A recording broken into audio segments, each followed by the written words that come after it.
lang nahihiya din ako. Dahil mabaho kasi ako kuya at hindi mo nga ako gaanong tinig ng totoo di ba?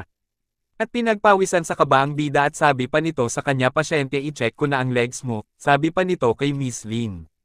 O sobrang nahihiya ako kakaiba ito na may isang tao para hawakan ang aking mga legs sa una nating pagkikita nurse kaka-opera lang ng binti ko at lumuhod ang bida at hinawakan niya ang binti ng babae at habang hinahawakan ito ng bida ay nakatitig lang dito ang babae si MS Lin at nang matangal na nag-ating bida ang bandage nakita niya ang sugat at napa-array.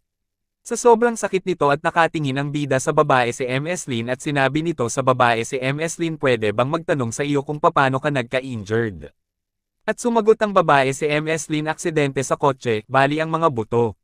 Hindi ba naoperahan na ako bakit kailangan ko ng isa pa at habang nagsasalita ang babaeng si MS Lin ang ating bida ay nakatitig sa sugatang binti ng babae si MS Lin at sabi pa ng bida sa kanyang isip at habang sa medical